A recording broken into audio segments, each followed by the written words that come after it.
Hey lovely people, welcome back to my channel Ranita coaching centre. इस video में आज हम करने वाले हैं एमपी डीएलएड फर्स्ट ईयर का फर्स्ट सब्जेक्ट जो कि है बाल अवस्था एवं बाल विकास। बुक और पूरा सिलेबस हम इस वीडियो में कवर करने वाले हैं, तो वीडियो को एंड तक ज़रूर देखना। जिन नोट्स से मैं आपको पढ़ा रही हूँ वो नोट्स के लिए आप हमारे टेलीग्राम चैनल को ज्वाइन कर लीजिए। साथ ही साथ अगर आप कोई भी डाउट फेस कर रहे हैं तो भी हमारे टेलीग्राम चैनल को ज्वाइन कर लीजिए, क्योंकि टेलीग्राम पर आपको सारी चीज़ें अवेलेबल हो जाएगी। तो चलिए शुरू करते हैं बिना किसी भी फर्स्ट ईयर बाल अवस्था एवं बाल विकास। इस वीडियो में हम पूरा सिलेबस कवर करने वाले हैं। सबसे पहले हमारी यूनिट 1 आ जाती है विकास के दृष्टिकोण, जिसमें परीक्षण में क्या हमें बता रखा है कि बाल विकास जो होता है, यानी कि जो चाइल्ड डेवलपमेंट होती है, ये कंटिन्यूअस होती है, निरंतर होती रहती है, ठीक है, जिसके माध्यम से बच्चा शारीरिक, मानसिक, भावनात्मक और सामाजिक रूप से पूरी तरह से विकसित होता है। ये प्रक्रिया जो है ये जेनेटिक्स से इफेक्ट होती है, या हमारी जो पर्यावरण होता है, जो हमारा इन्वायरमेंट होता है, उससे प्रभावित होती है। विकास को समझने से शिक्षक बच्चों को सही मार्गदर्शन कर सकता है कि बच्चे, अगर हमें पता होगा एज अ टीचर, अगर आपको पता होगा कि बच्चा किस तरीके से विकास हो रही है बच्चे की, तो आप बच्चे को उस अकॉर्डिंग ट्रीट कर पाओगे, ठीक है। सबसे पहले हमारा इसमें आ जाता है वृद्धि, विकास और परिपक्वता। अब देखो, वृद्धि का मतलब होता है ग्रोथ। वृद्धि का अर्थ शरीर से होने वाले, या जिसको हम मेजर कर सकते हैं, कैलकुलेट कर सकते हैं, देख सकते हैं, ऐसे विकास को हम वृद्धि कहते हैं, ग्रोथ कहते हैं। जैसे कि बच्चा लंबा हो रहा है, ऊंचाई बढ़ रही है, वजन बढ़ रहा है, आकार में वृद्धि हो रही है, तो यह मापी जा सकती है और मुख्य रूप से शारीरिक होती है, बॉडी से रिलेटेड होती है। हम इसको देख पाते हैं, मेजर कर पाते हैं, जैसे बच्चे का लंबा होना या वजन बढ़ना, वेट गेन करना। नेक्स्ट आ जाता है विकास। विकास का मतलब होता है डेवलपमेंट। विकास का अर्थ बच्चे में होने वाले जो भी सारे परिवर्तन होते हैं, गुणात्मक व मात्रात्मक, यानी कि जिसको हम मेजर कर सकते हैं और जिसको हम मेजर नहीं भी कर सकते। जैसे शारीरिक हो गया, मानसिक हो गया। मानसिक विकास को, बच्चे के मानसिक विकास को हम कैलकुलेट नहीं कर सकते, मेजर नहीं कर सकते। सामाजिक विकास हो गया, भावनात्मक हो गया। तो ये सारे पहलू विकास में, यानी कि डेवलपमेंट में आ जाते हैं। यह जीवन भर चलने वाली प्रक्रिया है। जब बच्चा पैदा होता है तब से लेकर जब तक बच्चे की मृत्यु नहीं हो जाती, एक इंडिविजुअल की मृत्यु नहीं हो जाती, तब तक विकास होता रहता है उसका। नेक्स्ट आ जाता है परिपक्वता, जिसको हम कहते हैं मैच्योरिटी। इसका अर्थ है कि किसी कार्य को करने के लिए बच्चे के अंदर तैयारी हो रखी है। यह मुख्य रूप से वंशानुगत होती है और उम्र के साथ ये जैसे जैसे एज बढ़ती जाती है वैसे वैसे ये विकसित होती है। जैसे कि एक निश्चित उम्र के बाद, एक निश्चित समय के बाद ही बच्चा बोलना या चलना सीख जाता है, तो इसी को हम मैच्योरिटी कहते हैं। नेक्स्ट आता है टॉपिक हमारा विकास की प्रकृति। विकास कैसा होता है? ये निरंतर होता है, यानी कि जन्म से लेकर जीवन भर चलता ही रहता है, विकास होता ही रहता है। क्रमिक प्रक्रिया होता है। ये एक निश्चित कर्म में होता है कि बच्चा पहले चल रहा है, रेंग रहा है, फिर चल रहा है, फिर दौड़ रहा है। सामान्य से वृष्टि तक ये जाता है। पहले जो सामान्य चीज़ें होती है वो बच्चा करना सीखता है, फिर विशेष कौशल बच्चे के अंदर आते हैं, जैसे कि पहले हाथ हिलाना सीखता है बच्चा, फिर लिखना सीखता है। नेक्स्ट, व्यक्तिगत भिन्नता। हर बच्चे का विकास अलग अलग गति से होता है।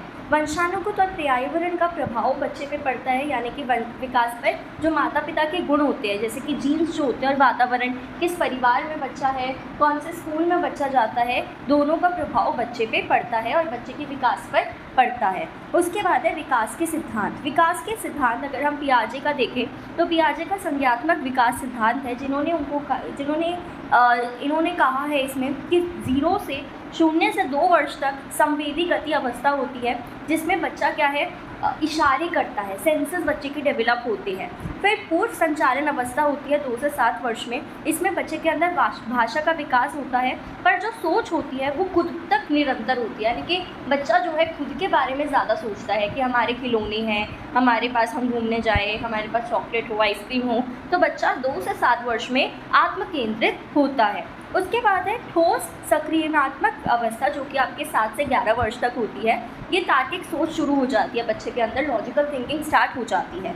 फिर 11 से आगे वाले जो वर्ष होते हैं उसमें बच्चे के अंदर औपचारिक संक्रियात्मक अवस्था हो जाती है। अमूर्त और तर्कसंगत सोच विकसित हो जाती है बच्चे में, और बच्चा अच्छी सोच रख पाता है, सही और गलत में डिफरेंस जान पाता है।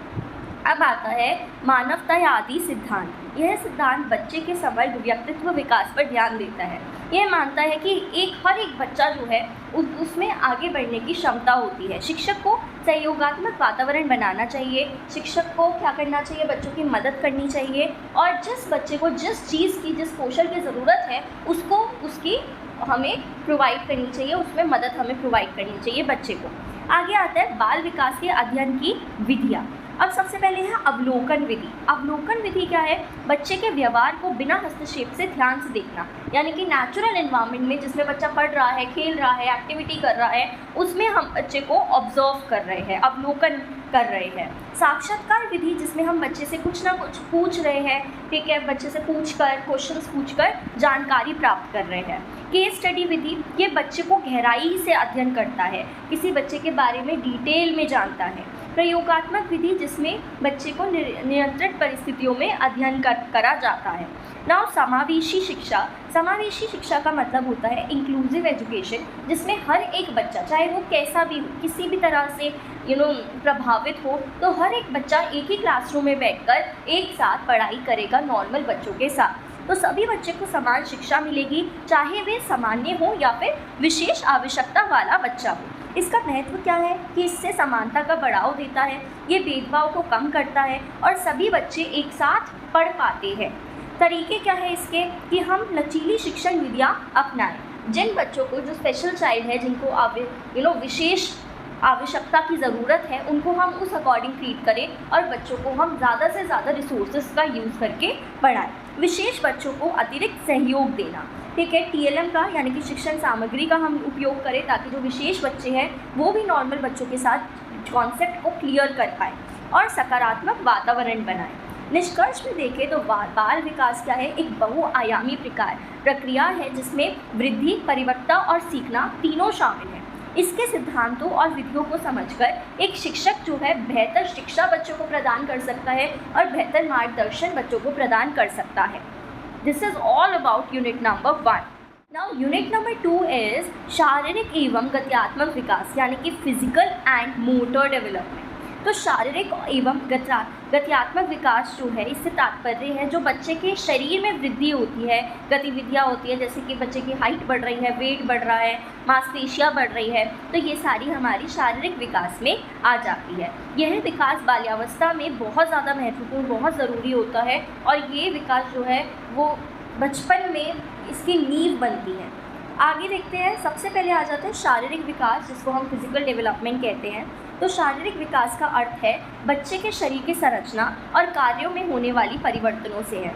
जो भी बच्चे के बॉडी चेंजेस होते हैं, फिजिकल चेंजेस होते हैं, वो सारी चीज़ें हमारी फिजिकल डेवलपमेंट, शारीरिक विकास में आ जाती है। बच्चा ऊंचा हो रहा है, वजन बढ़ रहा है, हड्डियाँ, मांसपेशियाँ और आंतरिक अंगों का विकास शामिल होता है और ये परिवर्तन जो है वो स्पष्ट होता है और मापने योग्य होता है। ये बिल्कुल दिखता है बच्चे के अंदर, आप इसको मेजर कर सकते हैं। शारीरिक विकास की विशेषता ये क्या है कि ये प्रारंभिक अवस्थाओं में तीव्र विकास होता है, यानी कि हम देखते हैं ना, एक छोटा बच्चा पहले वो बहुत छोटा सा है और हम उसको कुछ महीनों बाद देखें तो वो उसकी हाइट बढ़ जाती है, वो बहुत लंबा हो जाता है या वजन बढ़ जाता है। तो इसमें जो बच्चे की प्रारंभिक अवस्थाएं में होती है उसमें बच्चे का बहुत जल्दी विकास होता है, बहुत गति में विकास होता है और जैसे जैसे धीरे धीरे बच्चा बड़ा होता जाता है वैसे ही उसके विकास होने का जो क्वांटिटी होती है वो धीरे धीरे कम होती जाती है, धीमी होती जाती है। ये निश्चित दिशा में विकास करता है। तो विकास क्या एक कर्म होता है जिसमें सिर से पाँव की ओर होता है और केंद्र से बाहर की ओर होता है। नाउ स्वास्थ्य और पोषण पर निर्भरता, यानी कि सही भोजन और स्वास्थ्य सेवाएं जो भी आपके हैं वे शारीरिक विकास के लिए बहुत ही ज़्यादा ज़रूरी, आवश्यक होता है। नाउ शारीरिक विकास को प्रभावित करने वाले कौन कौन से कारक हैं? सबसे पहले है वंशानुगत, यानी कि हेरिडिटी, जो चीज़ें हमें अपने माता पिता से मिलती है तो ये भी हमें प्रभावित करती है हमारे विकास को। जैसे एक बच्चे की हाइट उसके माता पिता पर भी जाती है। देन पोषण, बच्चा कितना खाना खा रहा है, कितना अच्छा खाना खा रहा है, कितनी बैलेंस डाइट ले रहा है, ये भी बच्चे के विकास को इफेक्ट करती है। पर्यावरण, बच्चा किस इन्वायरमेंट में रह रहा है, साफ़ सफाई है, सुरक्षित वातावरण है, रहन सहन का प्रभाव पड़ता है बच्चे के अंदर। व्यायाम और शारीरिक गतिविधियाँ, कि बच्चा जो है वो एक्सरसाइज कर रहा है, योगा कर रहा है, जिससे बच्चे के अंदर डेवलपमेंट हो रही है। नेक्स्ट, स्वास्थ्य स्थिति, बच्चे के अंदर कोई बीमारियां ना हो। अगर बच्चे में बीमारी होती है तो कहीं ना कहीं बच्चे का विकास प्रभावित होता है और बच्चे का विकास धीमी गति से होने लगता है जहाँ बीमारी होती है।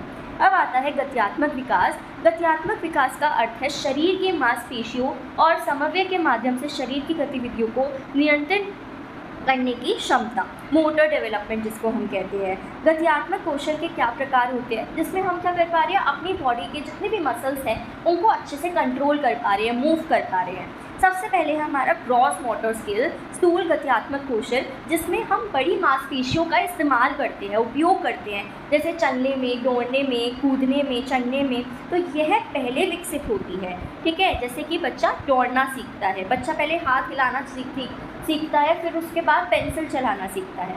आगे आता है फाइन मोटर स्किल, जिसको हम कहते हैं सूक्ष्म गत्यात्मक कौशल, जो कि आपके हाथ से रिलेटेड, तो आपके हाथ से रिलेटेड जितनी भी एक्टिविटीज़ हैं वो सारी क्या हो जाती है, फाइन मोटर स्किल्स यानी कि सूक्ष्म गत्यात्मक कौशल हो जाती है। तो छोटी मांसपेशियों यानी कि हाथ और उंगलियों का उपयोग करने को ही हम सूक्ष्म गत्यात्मक कौशल कहते हैं। जैसे कि लिखना, चित्र बनाना, बटन लगाना, ये सारी चीज़ें किस में आ जाती है, सूक्ष्म गत्यात्मक कौशल में आ जाती है। अधिक नियंत्रण और अभ्यास की आवश्यकता होती है इसमें, जैसे कि पेंसिल पकड़ना।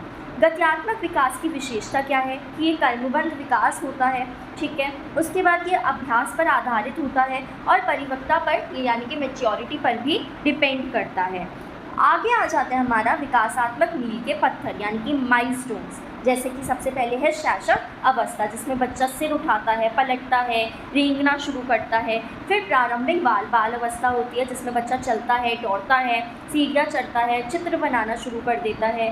फिर बाल अवस्था, बाद की जो बाल अवस्था होती है उसमें बेहतर संतुलन और समन्वय हो जाता है बच्चे का। लेखन कौशल बच्चे का अच्छा हो जाता है, क्योंकि बच्चे की सूक्ष्म जो फाइन मोटर स्किल्स होती है वो डेवलप हो जाती है और बच्चा खेल में भाग लेना शुरू कर देता है। अभिभावक और शिक्षा की क्या इसमें भूमिका होती है, तो इसमें हमें क्या है, बच्चों को खेल के अवसर प्रदान करने हैं, ताकि बच्चा जो है किसी ना किसी एक्टिविटी में लगा रहे, जिससे बच्चे की एक्सरसाइज हो बॉडी की, जिससे बच्चे का विकास अच्छा रहे।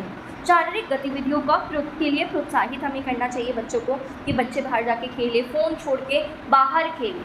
उचित पोषण देना, हम बच्चे को अच्छा खाना देंगे, सुरक्षित वातावरण प्रदान करेंगे जिसमें बच्चा डरे ना, बच्चा मिट्टी में ज़्यादा ना रहे, बच्चा एक अच्छे इन्वायरमेंट में रहे। व्यक्तिगत ध्यान हम बच्चे पे देंगे, तो कि बच्चे को अगर किसी भी चीज़ की ज़रूरत है हम उस अकॉर्डिंग बच्चे को उस चीज़ को प्रदान करें।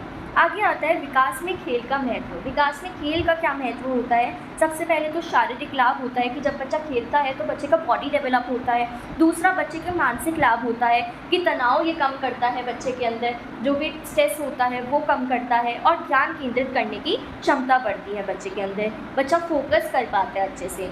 सामाजिक लाभ भी है इसमें कि बच्चा सहयोग, टीम वर्क कर पाता है, अनुशासन सीखने को मिलता है इसमें बच्चे को।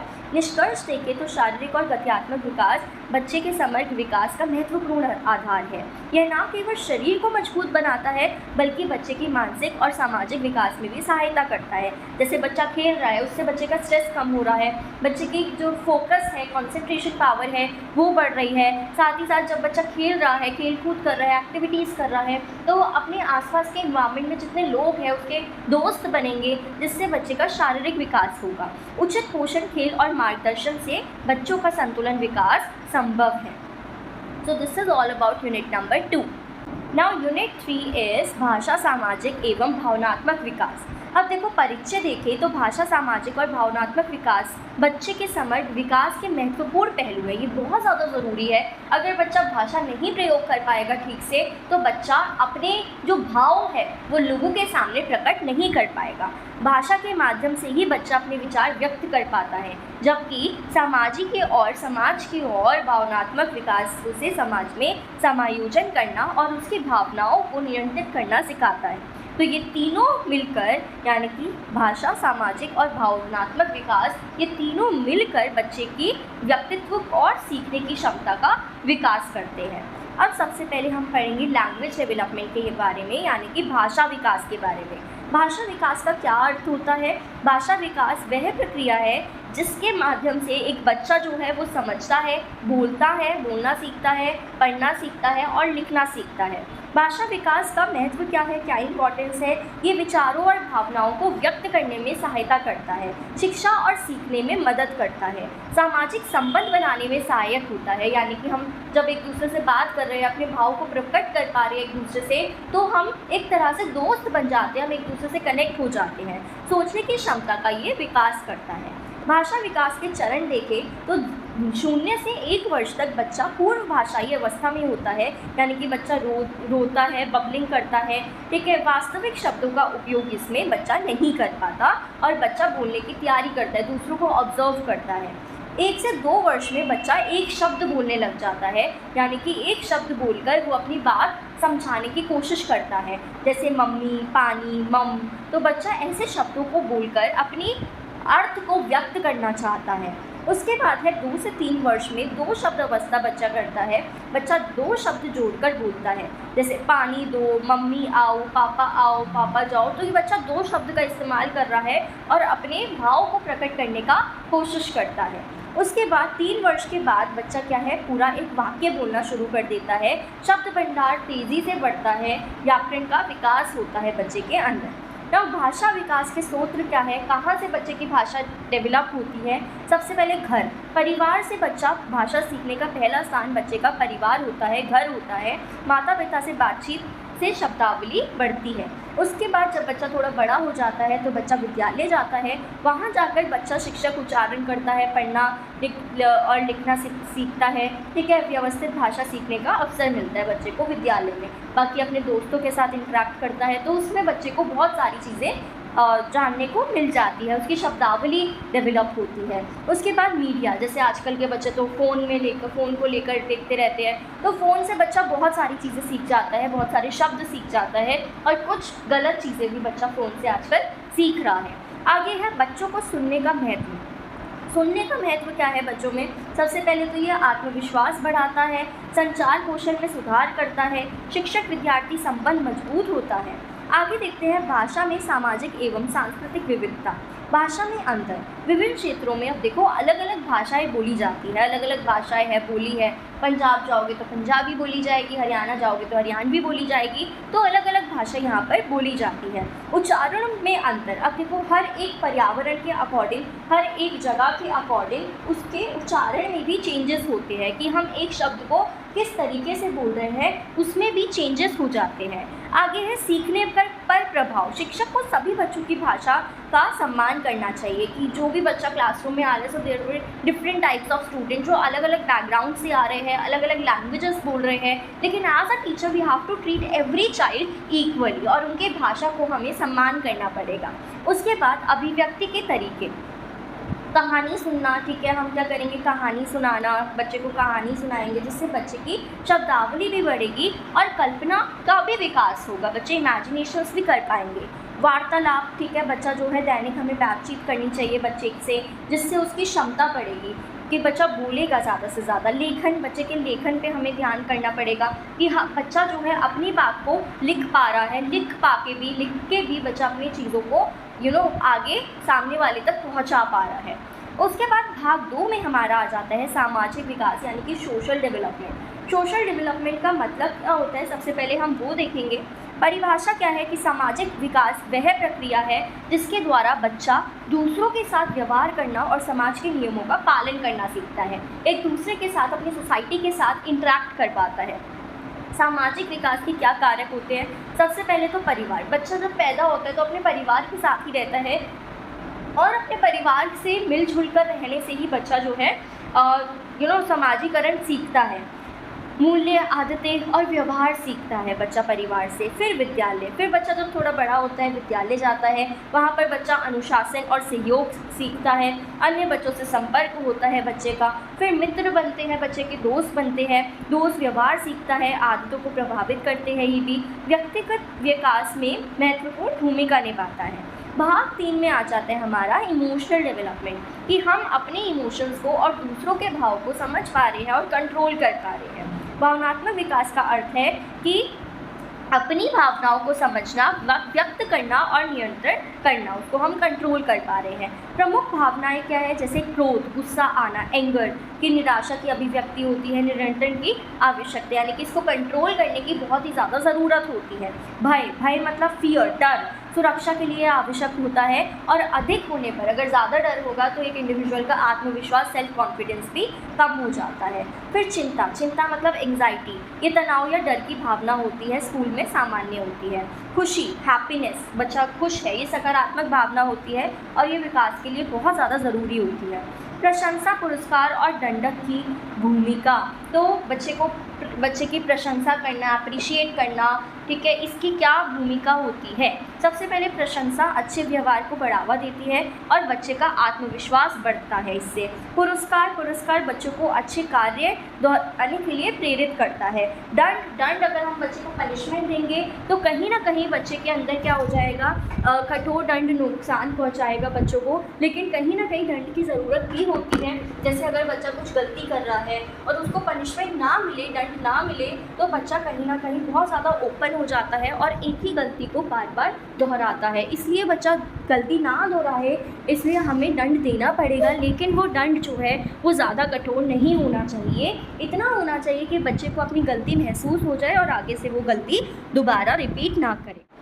Now next is Bowlby's attachment theory, यानी कि बॉलबाइस आश्रित सिद्धांत। इसमें क्या बता रखा है? इसका अर्थ है कि यह सिद्धांत बताते हैं कि बच्चे और देखभाल करने वाले, यानी कि जो माता है, उसके बीच में कितना इमोशनल कनेक्शन होता है, कितना भावनात्मक संबंध होता है और ये बहुत ही ज़्यादा ज़रूरी भी है। मुख्य बिंदु क्या है इसके कि मजबूत संबंध से भावनात्मक सुरक्षा मिलती है, आत्मविश्वास और सामाजिक विकास बढ़ता है और संबंध की कमी से, अगर आपके रिलेशन आपके फैमिली के साथ अच्छे नहीं हैं तो उससे आपको कहीं ना कहीं बहुत ही बुरा प्रभाव पड़ेगा। इसके महत्व क्या है कि विश्वास विकसित करता है, ये व्यक्तित्व विकास में सहायक करता है, प्रारंभिक बाल अवस्था में महत्वपूर्ण होता है, ये बहुत ज़्यादा अत्यंत महत्वपूर्ण होता है। निष्कर्ष में देखें तो भाषा, सामाजिक और भावनात्मक विकास एक दूसरे से जुड़े हुए हैं। इसका सही विकास बच्चे को आत्मविश्वासी, सामाजिक रूप से सक्षम और भावनात्मक रूप से संतुलित बनाता है और शिक्षक और अभिभावक इस विकास में बहुत ही ज़्यादा ज़रूरी, महत्वपूर्ण भूमिका निभाते हैं। तो this is all about unit number 3। Now unit number 4 is समाजीकरण का संदर्भ, यानी कि कॉन्टेक्स्ट ऑफ सोशलाइजेशन। तो समाजीकरण वह प्रक्रिया है जिसके द्वारा बच्चा समाज में रहने के लिए आवश्यक मूल्य, नियम, व्यवहार और कौशल सीखता है कि एक समाज में रहने के लिए, एक सोसाइटी में रहने के लिए हमें क्या क्या चीज़ें फॉलो करनी पड़ेगी। यह प्रक्रिया बच्चे के व्यक्तित्व, पहचान और व्यवहार को विकसित करती है। तो समाजीकरण में क्या होता है? परिवार होता है, विद्यालय होता है, मित्र समूह होता है और समाज के माध्यम से ये होता है। अब देखो समाजीकरण का अर्थ क्या होता है? समाजीकरण वह प्रक्रिया है जिसके द्वारा बच्चा समाज के अनुसार व्यवहार कर पाता है, समायोजन कर पाता है और दूसरों के साथ एक रिलेशन बना पाता है, संबंध बना पाता है। समाजीकरण का महत्व क्या है? क्या ज़रूरत है समाजीकरण की? कि व्यक्तित्व विकास में सहायता करता है, ये बच्चे की पर्सनालिटी डेवलप होती है, बच्चा बिहेव करना सीखता है, सामाजिक मूल्य और नियम सीखता है, बच्चा संचार और व्यवहार कौशल विकसित होता है, बच्चे में जिम्मेदार नागरिक बनता है बच्चा। समाजीकरण के क्या साधन होते हैं, यानी कि एजेंट्स क्या है सोशलाइजेशन के? सबसे पहले आ जाता है परिवार। परिवार सबसे पहला साधन होता है जिससे बच्चा बात करता है, इंटरैक्ट करता है, सोशलाइज होता है।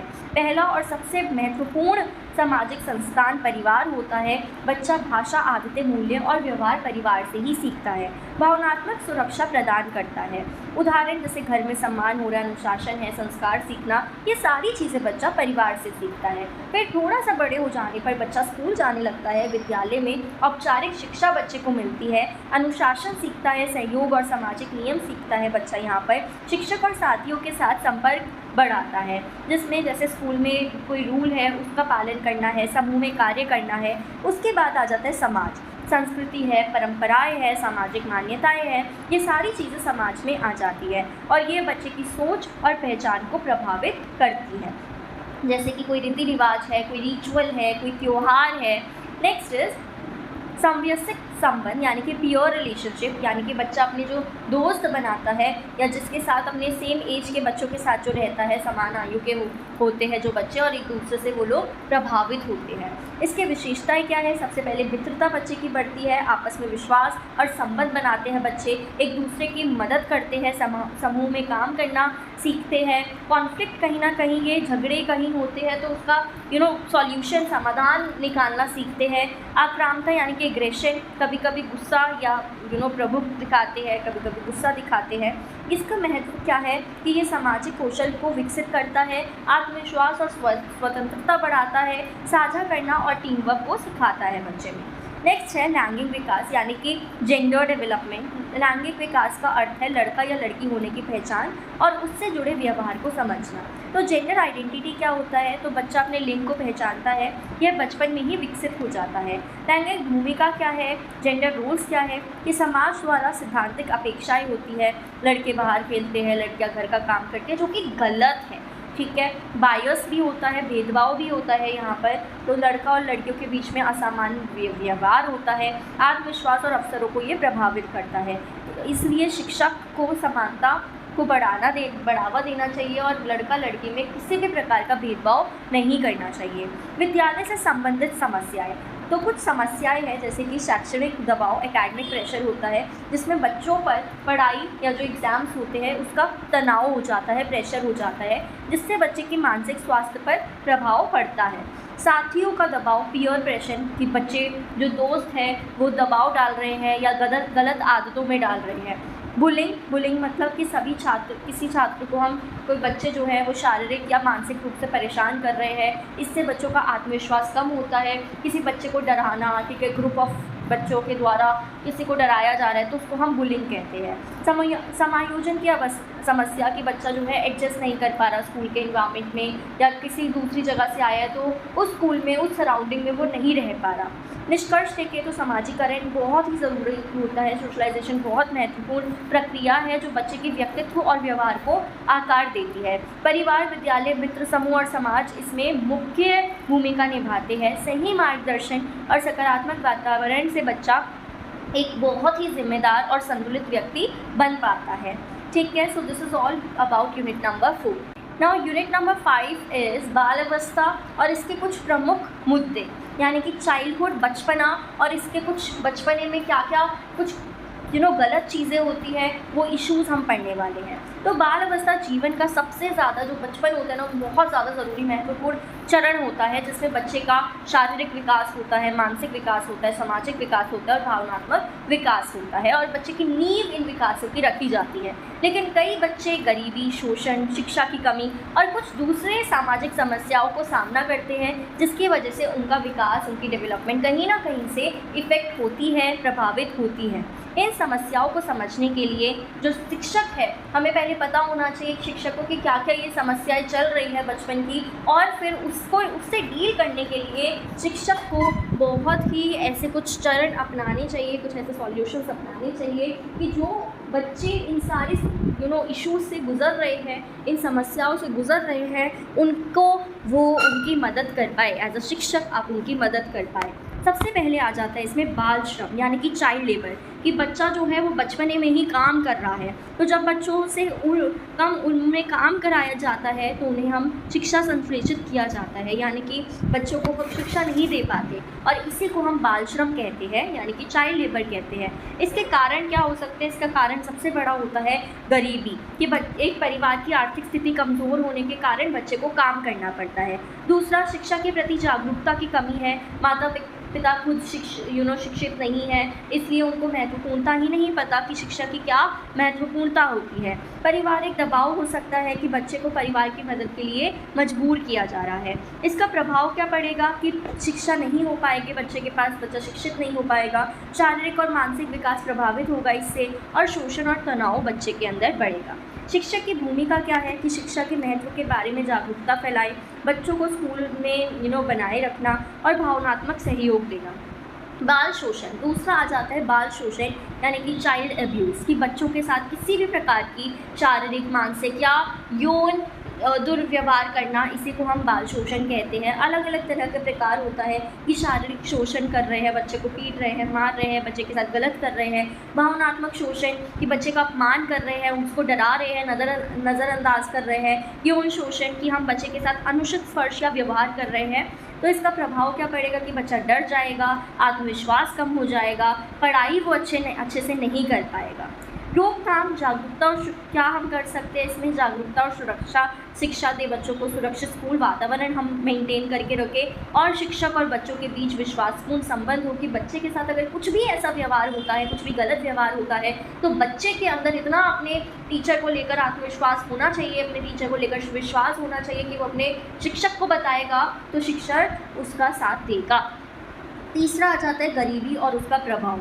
जब व्यक्ति अपनी मूलभूत आवश्यकता यानी कि जो बेसिक नेसेसिटीज़ होती है जैसे खाना, कपड़ा, शिक्षा, इन सब को पूरा नहीं कर पाता, उसी को हम गरीबी कहते हैं। बच्चों पर प्रभाव पड़ता है, कुपोषण से शारीरिक विकास कमज़ोर रह जाता है, पढ़ाई के संसाधनों की कमी हो जाती है, मानसिक तनाव और असुरक्षा बच्चों में देखने को मिलती है। शिक्षा पर क्या प्रभाव होता है कि बच्चा स्कूल नहीं आ पाता इतने अच्छे से, पढ़ाई में रुचि कम हो जाती है, इंटरेस्ट कम हो जाता है और ड्रॉप आउट की संभावना अधिक हो जाती है। आगे आता है विद्यालय त्याग यानी कि स्कूल ड्रॉप आउट। जब बच्चा अपनी पूरी पढ़ाई ख़त्म किए बिना ही स्कूल छोड़ देता है, उसे हम विद्यालय त्याग कहते हैं। इसके कारण क्या है कि गरीबी है, पढ़ाई में रुचि की कमी है, पारिवारिक जिम्मेदारी है, कमज़ोर शिक्षण पद्धति है। प्रभाव क्या पड़ेगा कि बच्चा अशिक्षित रह जाएगा, रोज़गार के सीमित अवसर नहीं होंगे, भविष्य पर नकारात्मक प्रभाव पड़ेगा। शिक्षक की इसमें क्या भूमिका है कि पढ़ाई को इंटरेस्टिंग बनाए, बच्चों के लिए रोचक बनाए, कमज़ोर छात्रों को सहयोग दे, अलग से मदद प्रोवाइड करें